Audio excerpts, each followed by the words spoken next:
Hi everybody, Keith Tanner here from Flyin Miata, and today we're going to talk about bushings. Not so much what bushings you should buy, how you should determine which bushings to get, all that sort of thing. I'm going to show you how to change a bushing in a control arm. This is not a complete how-to video starting from a car on a lift right back to driving a car out of the shop. This is going to focus on how you get one of these things out of there and get the new one in. It's the basic information you need to do a bushing swap. The rest of it is just repetition. Before I get started, if you do enjoy this sort of content, be sure to subscribe to our channel. That way you'll get notifications about all the new videos that come out. We do at least one video a week. And also make sure to like our videos. Always helps us, doesn't cost you a penny. And comment on them. If you have questions during the shooting of this video, please throw them in the comments. We'll do our best to answer them live. If you're watching this in the future, we will answer them in the comments as best we can. We do read every single comment because we appreciate your feedback and it allows us to tailor our support to people like yourself who have questions. So, today I'm going to talk about how to change out a bushing in a control arm. And I'm mostly going to focus on the NA and the NB. And the reason for that is because the NC, the ND, first off, they're newer. But they are more difficult to get the bushings in and out. It might actually be better to just buy replacement control arms with bushings already installed in that particular case, especially because they have a lot of ball joints in the suspension as well, and you can't really change those ball joints. So it's the best way to get upgraded or non-worn out ball joints in your NC and ND suspension. So we're going to focus on these little guys. Now, the reason you want to change out bushings is because these are basically the hinges that your suspension moves on. They are responsible for not only making sure the control arm stays in the correct location, but also it absorbs vibration, it absorbs a lot of hits. And over time, they break down. They start to, they crack internally, they start to move around internally, and this is a big part of what makes a car feel old. You take a car that just kind of feels old and loose and rattly, a lot of it comes from the bushings. Just changing the bushings out can actually make them feel so much better. I've had the chance to drive NAs with not that many miles, 100,000 miles on them before and after doing the bushings, and the difference is dramatic in terms of what they feel like. So it's something I always recommend. The price of the bushings have actually come down quite a bit over the years, so it's much more affordable to do than it used to be, so strongly recommended. If you're driving an NA or NB, you've got 60,000 or more miles on the car. This is a lot of work, but it's definitely worth it in the long run. So one thing I'm going to mention before we get started on the actual technique is one of the questions we get a lot is rubber versus polyurethane bushings. We have a whole video on that. If you check out on our channel, we have a video, I think it was Mike, went into a fairly deep dive on rubber versus poly. But the big thing, and I'll talk to you about the differences in installation, but the big difference is in how they work. I've got a set of poly bushings right here. This is the one for the rear upper, this little guy. And here's the rubber equivalent. There we go. Obviously, they look quite different. But what's important is that they work differently.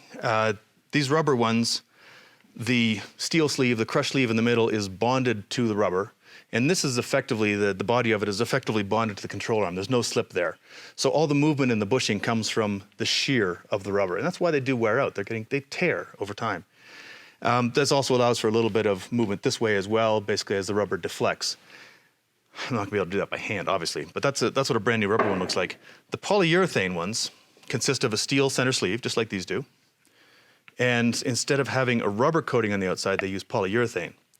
Now, the majority of polyurethane bushings are set up like this one, where the polyurethane is effectively a bearing surface. And the way these move is they allow the crush sleeve inside to move, to rotate inside the bushing.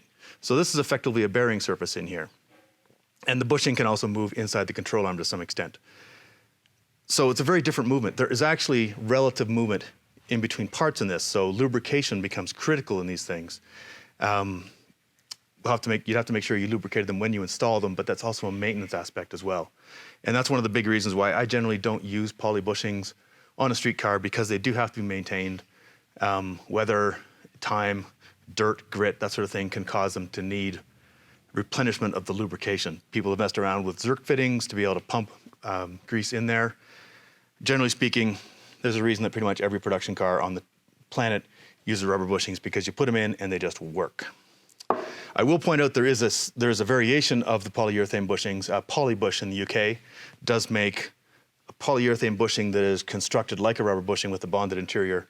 They're not very common in the US. If you're watching this in the UK, you're probably more familiar with them. But they are effectively a rubber bushing in terms of function, but with some of the attributes of poly, but without all the maintenance hassle. One thing to note is these can also lead to more noise, vibration, harshness, a little more isolation on here. Race car flip side, this will give you a slightly more connected feel as long as they have been recently maintained. So, we're not doing polys today, but I will talk about the difference when you go to install them. Now, as you can see, the first step on installing these is to take the control arms off the car. I'm not going to go into that today because mostly it's a matter of unbolt things until the parts fall off and then you're done. Most of these are attached with 3 or 4 bolts. A lot of these bolts do see a lot of weather. This is a car that has lived in Colorado for the last 18 years or so and was from Georgia before that. So, they're not rusty. They can be rusty on some of the Rust Belt cars, some of the ones that have seen more severe use. This long bolt in here in particular, you may end up having to cut out. All sorts of drama involved in that. That's why we're not doing it today. We're just going to change the bushings themselves. While you're in here, because you've got the suspension this far disassembled, it's a good time to say if you're planning on upgrading or changing your shocks and your springs, you're going to effectively have them out as you do this job, especially in the front, you have to take them out. So this is a good time to, if you're doing a spring and shock swap, maybe you do the bushings at the same time or vice versa, because those jobs overlap very nicely. The other thing to consider changing, especially on the NA and the MB, is the control arm, the alignment cams, which I didn't grab one to show off. But those are the ones that are on the inside of the lower control arms that do set your alignment. The threads on those sort of stretch with time, and if you're using the car hard, they can actually slip. You'll get a bang, and all of a sudden your steering wheel's off center, and you're sad because now you're on the track, but the steering wheel is not going straight anymore. It's always a good idea to change those. Since you're going to have them all out anyway, you might as well swap them out. And here, oh, look who we have set. Thank you, Vanna. There we go. So these are the control arm alignment cams. There actually was a design change to these things over the years. If you have I think it's the 1.6s, they have an inferior design to the later 1.8s, which drop straight in. So I would recommend updating at the same time. Is that? Yes, Mike? I said typical. Typical? Inferior. Oh, the 1.6 versus 1.8 crowd is vocal here.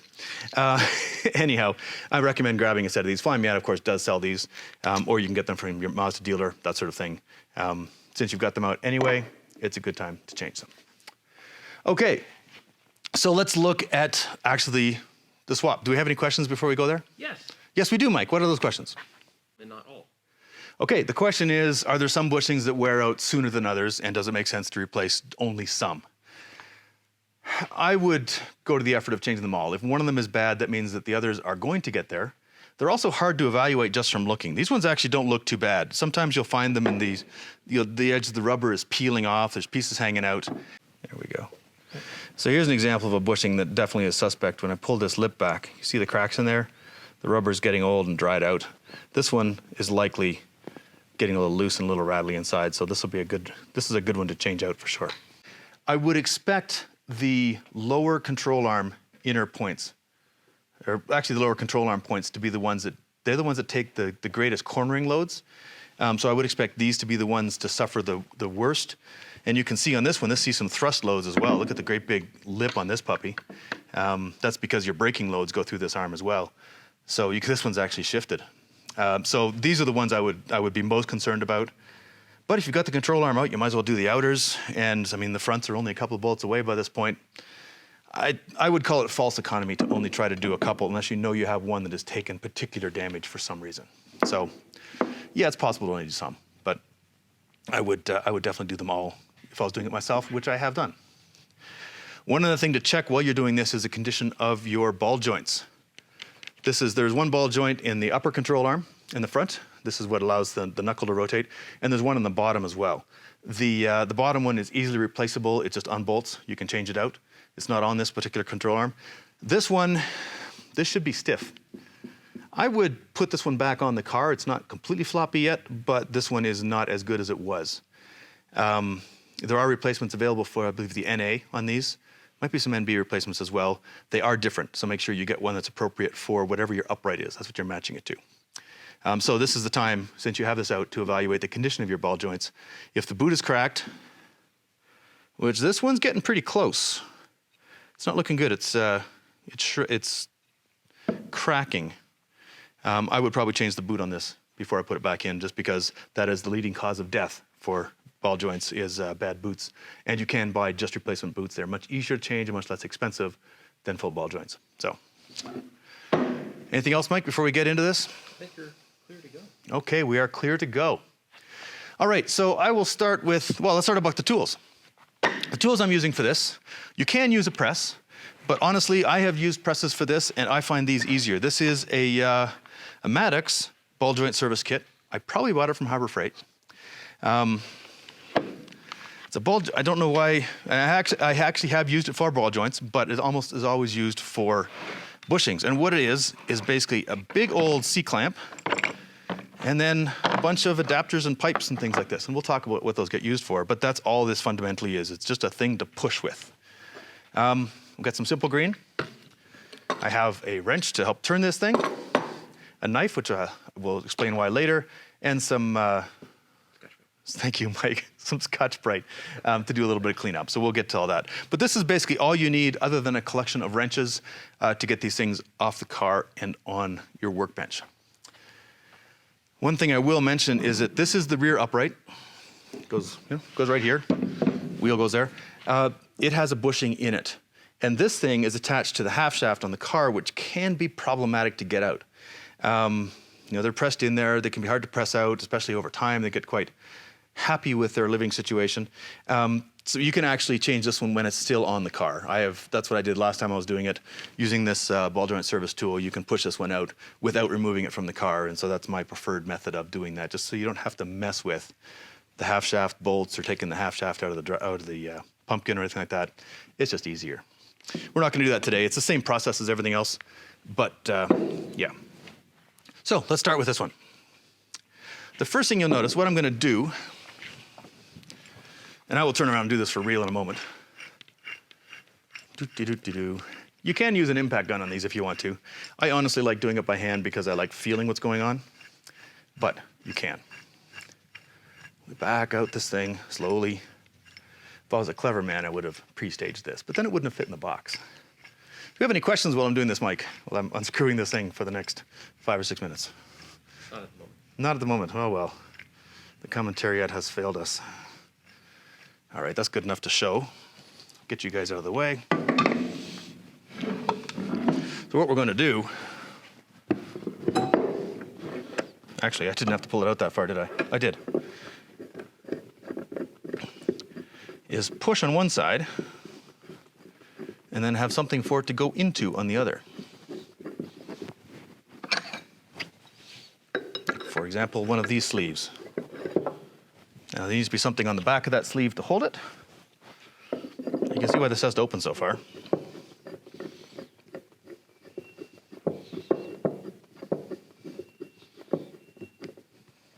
And this will slide in here. So you can see this has got steps on it. It allows these sleeves to sort of lock in place. And then, this is borderline. I did not set this up ahead of time to plan myself for success, but that is effectively what we're going to do. And we'll use this to push. We'll push that bushing into this sleeve, and then the whole thing will come apart. So to make life easier, you can do it on a table. I like doing it on a vise. Let's go this way. This makes everything stay steady. Every workshop should have a good solid vise, preferably one that is bolted to the center of the earth so it never moves. This one, yeah, might. And actually come back over here, Travis. There's one other problem you might have seen with this is that we're pushing up against a piece of rubber that is part of the bushing. So, thus the knife. We're going to get in there. We're not going to reuse these bushings, so I can do damage to them if I'd like. I'm going to cut that little puppy out of there. You'll have to do this to a surprising number of the bushings. Just makes life easier. They've all got little lips on them. This one has the most obvious lip.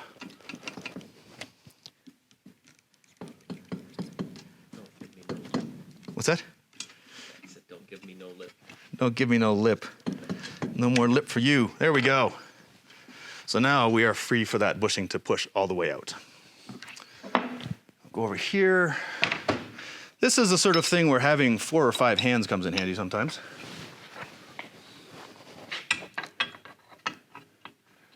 There we go. I'm just kind of holding it in place while oops. I'm turning this thing. That's been one day. There we go. Now we grab my big wrench, make sure it's going the correct way. Oh, look at that, doesn't quite fit. Look at it behave itself. If you zoom in here, Travis, you can actually see it starting to push through. You can see it's pulling away from the edge. It is working its way through. This is the sort of thing where it'll fight you for a little bit, and it'll usually start moving quite easily.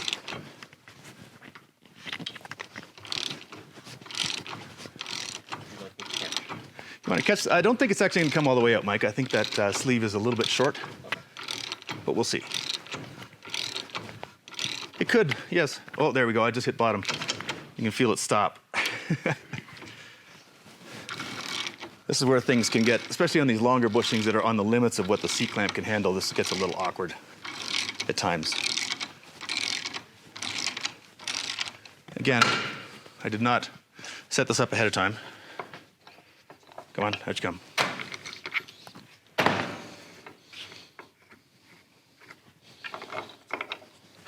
I'm making some progress there. It's interesting that it bottomed out. It must have been flexing quite a bit. It bottomed out when it was right there. Maybe it didn't actually bottom out. Maybe I should try that again, because it didn't go very far. I think I will, just be sure. Oh, here's another. That's part of the problem. They have these little rubber nubs that stick out the bottom sometimes on the factory ones. I didn't cut that off, so it's getting stuck. All right, and now for another one of my tools. Simple green. We'll throw a bit of that in there. It's not liable to make it past the bushing, but it certainly can't hurt. Help it get a little bit of lubrication on what's going on. Get pour out there.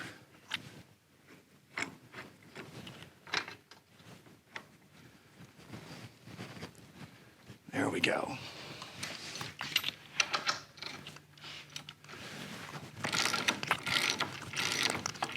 It's moving very easily now. That's good. The simple green definitely helped. And it's deflecting less. I can see it retreating. Yeah, you're not going to be able to see that, I don't think. It's pretty hard to spot. But inside the sleeve, you can see it retreating down the arm. There we go. I've hit bottom that time for sure. Let me back up a little bit so I can disassemble. What are you boys laughing at over there? Is Ethan making snarky comments in the... Of course. Okay. Do we have any questions, like actual questions, as opposed to why the 1.8 is an inferior engine to the 1.6? Yeah. Or how would you decide what size diameter tubing to use to press? Is there just a size? You just... That's a good question. How do you determine what size bracket? So what I'm going to do, I'm going to swap this one out now, because it was too long for the first attempt, but it's a little bit, because we can start off in there. You'll see this one works better. So how do you decide the size? You want to match it to the diameter of the piece of tubing that you're going onto. If it's too big, it'll slip off, it'll go cockeyed, it'll jam itself in there, you could crack it, all sorts of bad. So you want one that matches the diameter of that bushing, of the sleeve. I actually have this is a piece of exhaust tubing. I use that for some of the smaller ones that are on here, because it's a perfect match to the diameter, 2 1/4 probably. The only problem with this, you've got to make sure it's cut completely straight, and they will mushroom and die over time, so that's consumable. But you can get through, most of a bushing set with one of these things, because it is a better match, say, to the diameter of this one. I haven't cut the rubber lip off, but it's a better match to this diameter than, say, this one is, which has a tendency to go a little cockeyed and get jammed on there. So that is how you choose. In the case of this kit, it's the smallest one, because this was made for much larger things. Okay, let's finish this up. I should be able to. If this seems like a lot of fiddling around and messing around, it 100% is. This is why it's a long job. Well, you don't really want to be paying somebody by the hour to do this. It's much better to do it yourself. This does not want to. Come on, in you go. There we go. All right. I was able to make that happen because I can back the screw out a little bit further. So now we keep going. I'm not really there yet. This is very easy. So nothing we've done so far has been difficult. It's just been slow. Can be hard work when you get into the wrenching part of this. Oh, that feels like it bottomed out. Look at that, we are free. That thing's done. That's why it was going so easily. It was out. Sometimes you can just pull them out the last little bit. Look at that. One bushing. What's it look like? This one actually looks pretty good. I've taken some out that were all cracked all over the place. They take a little bit of damage when you tear them out. That little nub I forgot to cut off didn't help. So this one, yeah, we were going to change it anyway. High enough mileage car, but this one is actually in pretty good shape. So we'll file that one over there. And now we select from our selection of bushings. Well, no, we don't. The next thing we do, I'll take this out of the way and put the control arm in here so it's easier for you to see what's going on, is we're going to clean this up. Now, if you have, a rust belt car or a car that has seen some stuff, or even some of these, if you look over here, Travis, you can see there's some rust on the outside of this. It's possible the inside of these ones might be a little crusty as well. These are pretty well sealed to the elements, but if these lips are broken and there's been water ingress, these can get a little crusty inside. This one, I'm just going to clean up with the Scotch-Brite. Make sure that there's nothing in there. This is one that's nice and clean. This may be a replacement control arm. It's got a Mazda part on it. That explains why it's in such good shape. Someone bent a control arm. I'm not going to tell you whose car this is, but I will give him a hard time later. All right. So you want to make sure that's nice and clean. There's no bubbles of rust or anything in there. If you really want to, you can run a ball hone down that. But basically, just a little bit of scrubbing with a Scotch-Brite, make sure that it's clean. Now, if you were running polyurethane bushings, this is the wrong one for this, but I'll use it for an example. This is quite the easy part. You lube up the outside, you lube up the inside, then you put some more lube on it because you can't have enough, and you just push it in each side, and then put in the sleeve. Boop. This is the wrong size, but again, there you go. One polyurethane bushing installed. I do like to make sure that these are flush. If there's a difference in length, on some of the cheaper ones, I've seen this happen. I've not seen it happen on Super Pros, but the crush sleeve is a different length than the actual bushing. I'll often shave them down so they're the same, because if the crush sleeve is shorter than the bushing, you've got a lot of stiction right here where the control arm bracket is holding it. If it's like this, then you've got the ability for the whole thing to slide back and forth. So I like to, on dodgy bushings, I'll sand those down to the right length. This is the wrong bushing for this control arm, so we're not going to pay too much attention to that. Okay. So now we pull out the correct bushing out of all of this pile that we have. As you can see, I have them all laid out here. It's much easier to lay them out ahead of time than it is to try to find the right one in a big pile, because you start reading these things and you go, okay, rear, lower, arm, outer, front. It's much better to figure that out once and then lay them out than it is to try to remember that every single time. But this is a lower front.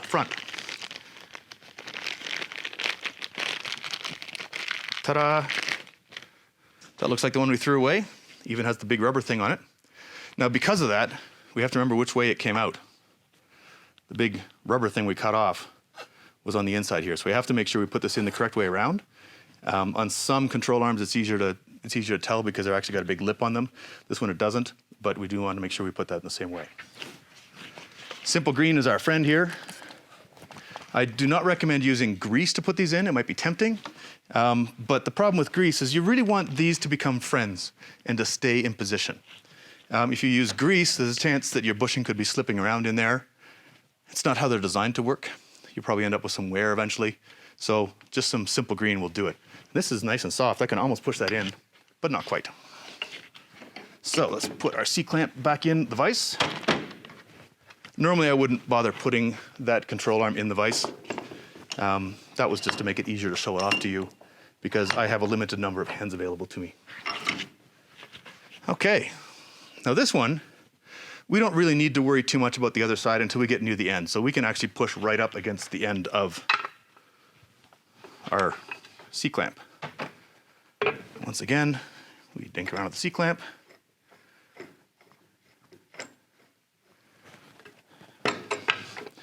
Oh, this one, I forgot about this. This is a little bit of a tight squeeze here. So maybe we try it. No, that's not gonna work. This is why you should sometimes plan your things ahead of time. So I have an alternate solution for that. So normally, I would just go and put the C-clamp in there, push it in. That's gonna be a hassle here. So we'll use the vise. This is quicker anyway, so why not? Just wanna make sure it's going in straight. Again, lots of simple green. They go in much more happily than they go out, usually. Come on, in you go. This one doesn't really want to start going in. More simple green. You'll see them start to suck in when they get it going the right way. This is the point where you start asking yourself, did I really put it in the right way around? But I have confidence. Because I'm someone doing this on YouTube, so it must be right. This one is definitely fighting. I chose a good example. Because you don't want to do it with just the easiest one. Who learns from that? Any comments or questions over there, Mike, to distract people while I struggle with this bushing? So, questions about lube. Lube. Is there a good kind? Is there a bad kind? Wrong, right? Are we talking about poly bushings or are we talking about... Sure. For poly bushings, there's very definitely wrong lube and right lube. The stuff that comes with Super Pros is very good. It's very tenacious. You don't want it to wash out easily. A lot of people use marine grade grease. I've used silicone-based grease. Sil Glide is often used for brakes. Come on, you, get in there. This is fighting.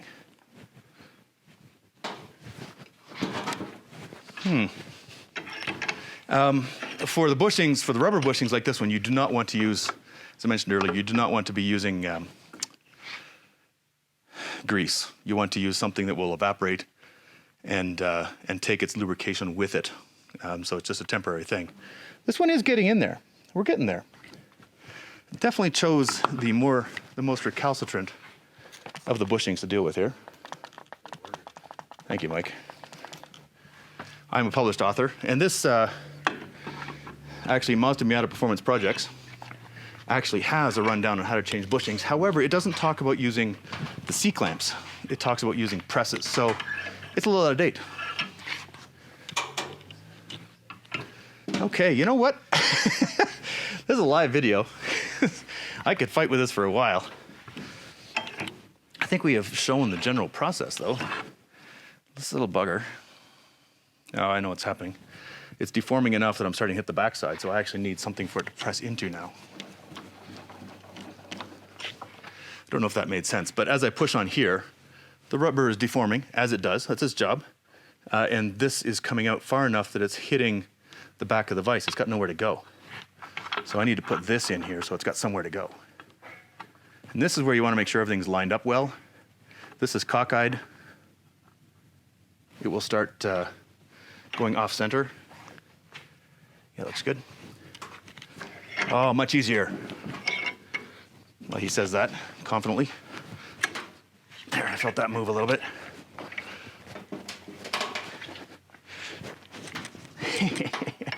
Make it look easy, sure. This is why you want your vise well attached to a solid table, so you can do stuff like this. But you can see, I'm just about there. It's got a little bit of a gap on the bottom. Push a little bit further. Yeah, still almost. Settle down. Really should have practiced this. But you can see I'm winning. It's almost there. You can tell I'm there when this little lip on the outside pops out. Sometimes you can give it a little bit of help. So it's almost pushed all the way through. Like some high pressure stuff. This actually works great. Tire mounting compound? This is all I use now. Interesting. Yeah. First time I've come across this.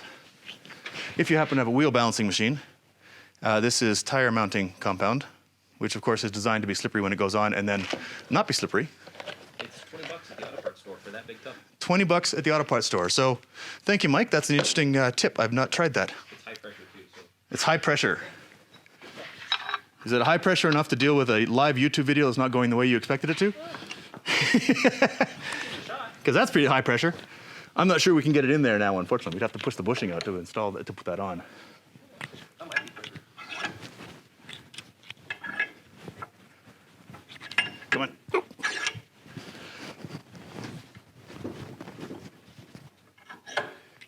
Once again, I believe we are getting close. Would you like more fodder to talk about? Sure, Mike, what do you have for comments in there? I saw on Almost the internet- killed Travis with that. There's a video on the internet about burning bushings out. There's a video on the internet about burning out bushings. Surely that's easier. Is that easier? Probably, maybe. It sure is stinkier. I would not recommend it, partly because I don't want to breathe what comes out of a burning rubber bushing. I'm worried about what the heat would do to the temper of the control arms. And it leaves you with a bunch of burnt rubber on the inside of your control arm that you've got to clean out now. Since you've got all the stuff to press the bushings in, you might as well use it to press the bushings out as well. So, not my recommendation. I would not do it, and I would not want to be around anybody who is actively doing it. So, yuck, no. Let's try some of your magic grease, Mike. I think it's actually almost there anyway. But, get on that little tiny lip. This has got one more little bubble to get in there. This is one reason why you want to make sure you have a clean sleeve. You want to be clean on the inside, because if it's hanging up on a rust bubble or something like this, it's going to make your life more difficult. So, one more attempt. If this doesn't seat, then I will say this is good enough for the purpose of demonstration and I'll move on. But,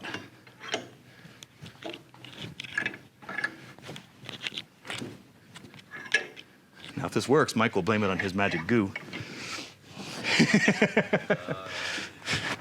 So Mike, you're in the hot seat. It's not quite pulled in yet. It's very close though. Smaller bushings than this one are much easier to put in, trust me.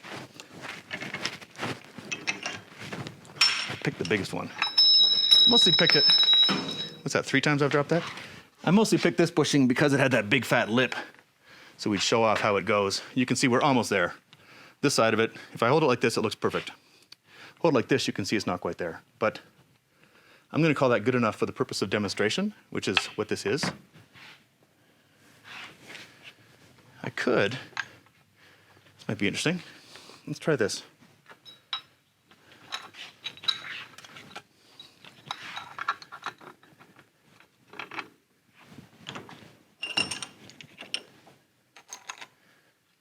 See if I can hold that in place well enough.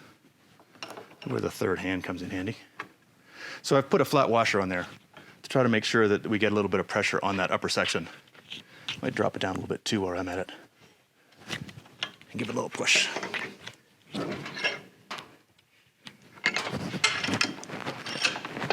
That was the trick. Well, almost. Anyhow, I think we're close enough to this one to be able to say, you can see it's actually come almost all the way through on here. The little lip on the inside has popped out, except for one little part right there. You can usually get your fingers under that. So this bushing, if we look at it this way, is installed. We just need to get that last little bump out of there. This one, what I might do is push it out again later and then try it with Mike's magic goo. But so here's what's going on in this particular case. This sleeve is made of, it's actually not a solid piece of tubing. It's got a groove in it, and this this little piece of rubber is stuck. It's started going into the groove. Hopefully you can see that, but that's the problem. It's basically cutting that. It's like getting your lip stuck between the gap between your front teeth or something. So this one I can probably, once I get it started, give it a little push with the screwdriver, and then I'll be able to put it back in the vise and squeeze it in. But that's what's going on there. Once I get that in there, it'll allow the whole upper body of it to move, and it will sit in flush. So there you go. All right, now that I've shown you how difficult that can be, let's do an easier, smaller one. This is a front upper. It's got a lip on it again. So once again, we cut the lip off, and be careful not to cut yourself. Don't get bloody, cut towards your buddy. Now this one we can tell is in bad shape because if you look at it, there's cracks in the edge of this bushing. This is not a replacement control arm. This is as old as the car, from 1996, I believe it is. So it's got some miles on it. It's got some time. It's almost 30 years old. This bushing is done. So let's cut that lip off. The reason we're cutting the lip off is because we want to push it this way. It's easier than trying to push it this way. You can see the sleeve is a little bit larger on one side than the other. So it's easier to push it through that way. There we go. And now we get the right size sleeve to push it into, which will be actually going this way. Leave that one. Oops, I need the end piece. Again, 3 hands always makes life easier. Back this up a bit more. Oh, we have to go through this way, don't we? Because we're going to get in the, so we're going to have to push it that direction. Okay, that means I need a slightly different size sleeve to put it into. This sleeve is a piece of exhaust tubing instead of being the cast thick ones that come with the kit. The downside to this is that it will eventually crush, especially if you don't get it completely straight. So it's more difficult to deal with. But I'm going this way. There we go. You have to, if you're going to build one of these, you need to cut it nice and straight. You can see, there we go. Get it lined up. And again, because it's that, there we go. Because it's that piece of exhaust tubing, it's got to be straight. Whoops. Haha, look at they trying to make it look difficult.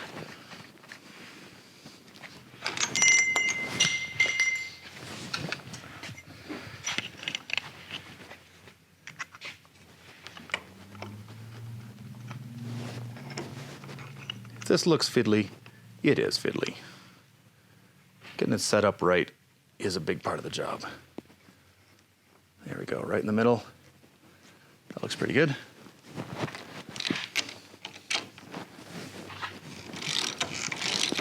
There, you can see it pushing through very clearly here. It's going nicely. A little shot of simple green wouldn't hurt things here. Big fan of the stuff.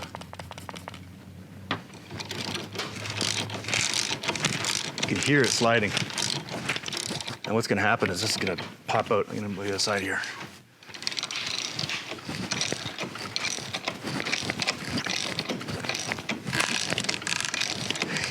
Creak. Oh, there you go. Hear it pop out there? That's some entertaining noises in that one. Okay, we'll back that up.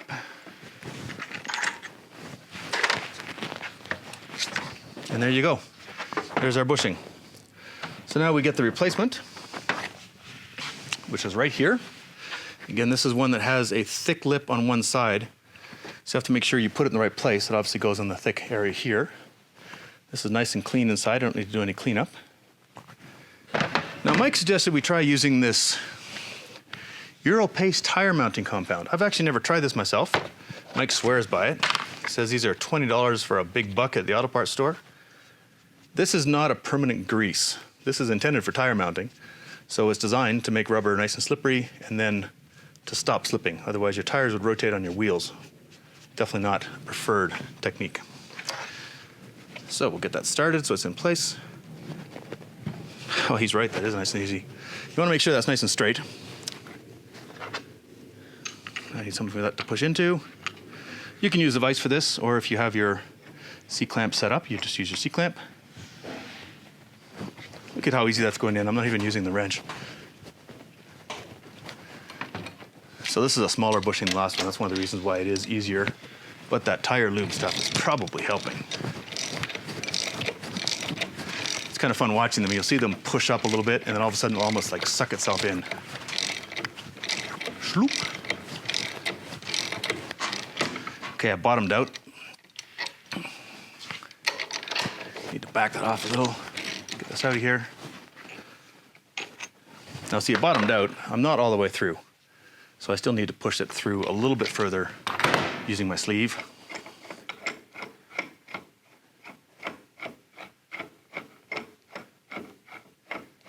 Make sure that's out far enough. I guess I better get the old bushing out of here first. Yeah, this one doesn't look as good as the last one we took out. It did tear a little bit as it came out. That was just from the force of it being pushed, but it was enough that the rubber tore. So this is a bushing that I'm glad we changed. Okay, put this in here.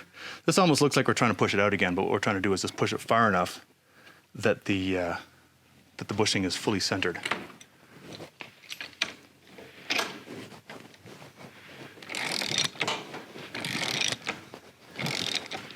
And there we go. The lip is nicely pressed up against the edge. I think we'll call that pretty much right. And there you go. Bushing's in place. The lip is just starting to come out there. The thing to do there is I'll just get a sharp little tool and just pop it out, because that's in the right place. It's just still pulled in behind. But there you go. There's an easy one for you. That's basically what we're looking at. I apologize for that turning into such a cluster. It's always good to illustrate that it doesn't always work perfectly, because that's what we've done here.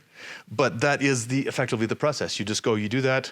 We've done 20, well, we'll say we've done this one, so we've done 20, we've done one.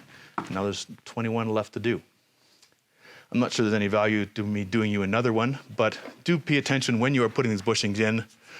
Before you take one out, it's always good to do one at a time. You know, push one bushing out, push one bushing in, because that way you still have the control arm for the other side of the car to check with if you're not sure if you put it in the right way, for example, which way it goes. Some of them are special. You can see this particular control arm's got a lip on the ends.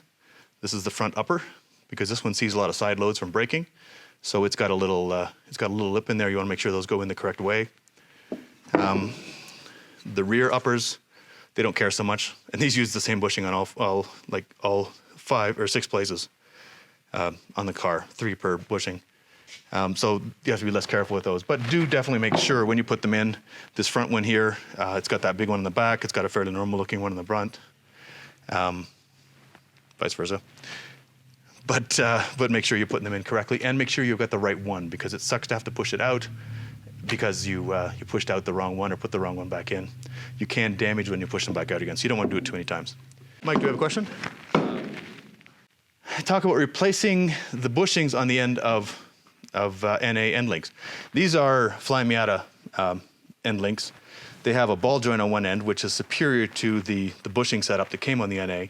The NA has these rubber ones on both ends. And as you can see, they fight being misaligned. We've got quite a bit of load on them, and they do eventually break down and wear. Changing these bushings is really no different than changing anything else, but they are so much smaller, they're going to be easy to deal with, easy to push in and out. You just have to use a very small piece of pipe. If you can find a vendor that actually sells replacement bushings, but I imagine Mazda probably sells them for the original parts. I wouldn't bother. I much prefer having the ball joints on the end.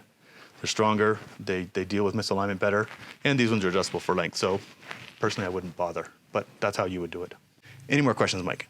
So the question is, have I ever done it using the all-thread method? And I'm assuming what that means is coming up with basically a way to, it's the same sort of situation as this. You'll need something for the bushing to go into, like that.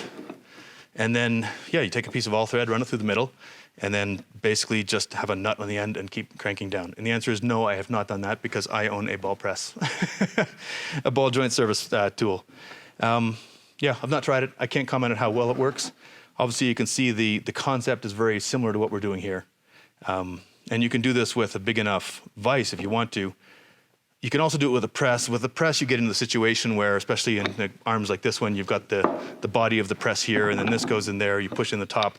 you can get into quite a bit of construction of trying to get bits and pieces in the right place. It can get a little awkward on some of these.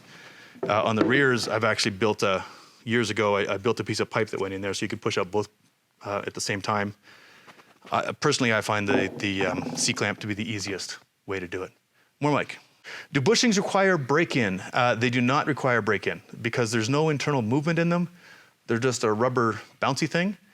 You do want to make sure when you're reassembling the suspension that you tighten all the bolts going through bushings when the car is at its static ride height. So basically when it's at its normal position, that's when you want to clamp them down because, as mentioned, these twist as the suspension moves up and down, and you don't want them twisted all the time. If you set them, if you crank down the bolts, you tighten everything up when the wheels are hanging down.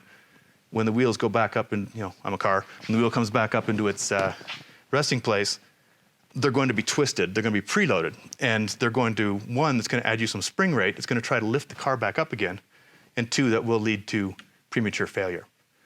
So you do want to make sure when you're reassembling this that everything is at its sort of rest position when you tighten them down. A set of hub stands is great for that. Or you can, if the car's on jack stands, you can lift up one corner with a jack so that it's sitting at about the right place, tighten it down, and then let it down again. So that's about the only break-in you have to do is to make sure that they're installed properly in the first place. Mike, if you've got a press, some of them are very easy. These guys are super easy to get out because if you've got a press, you realize it's got the base of the press. You've got your hydraulic ram at the top coming down, and then there's a platform. And this is great because you've got lots of room to work in, nice and easy. Other bushings, it gets awkward because you get to the ones like this, where the platform for the press gets in the way of the center of the control arm. You've got your little ones like this where it's difficult. You can't easily get the platform in there and still have room to push the bushing out. As I mentioned earlier, I once, when I was doing that, I had a piece of pipe that went in here. It was just the right length, so you push this bushing out, it would take this one with it, and then you could do the whole thing on the press more easily. The press it's a little more awkward. I don't really find it's a huge labor saver by the time you have dealt with all of the messing about trying to get all the components in the right place. Also, you have to remove the rear upright for it, which has its own difficulties. So even though I have a press, I choose to use the C-clamp to do this. Well, hopefully that gave you some entertainment, a little more than expected. But that is what the basics of the job are. You push the bushing out using the C-clamp into some sort of receptacle, something like this. So it's got somewhere to go. And then when you've got the new one, you just clean everything up and you push it back in using the C-clamp or using a vise, your choice, if you've got them both available. And it's always good to have a good vise. If you're going to press them in, have a good solid vise, maybe not quite this far. That's a little overkill. But a good bench vise is always a good thing to have in the shop, just because the first rule of working on stuff like this with a lot of force involved is make sure that your pieces are well contained. Trying to put some force on these things when they're sitting on the table, they're jumping around, landing on your feet, jumping off the table, hurting themselves, hurting the thing that's on the floor. It turns into a comedy. Get a good vise for your workbench. One more, and then we'll call it. So the comment is, this can take a while. What do you think about doing just a few at a time? The problem is that every time you take one of these things off, your alignment is messed up. Now you can put the alignment, you can mark the alignment cams and put them back in the same place. And so as long as the new bushing is exactly identical to the old one in terms of exactly where it sits, you'll be pretty good. I think you would spend more time reassembling, bringing the car back to drivable position or condition, and then disassembling it, getting it up in the air, getting the wheels off, that sort of thing. I don't think you would actually save any time by doing it a piece at a time. I think you'd spend more time dinking around before and after every job than you would spend total. So give yourself a weekend to do it. Don't try to do it on a Monday afternoon after work. Start working on this at 9 o'clock and expect to be done by 11. That's maybe a little ambitious. I would try to plan around having a day to do this. When I've done it myself, I've never kept track of exactly how long it takes, but it's a few hours. But the assembly and disassembly is a big part of that, so you don't want to have to do that any more than you have to. Hopefully that answers your question. Anyhow, thanks for your attention.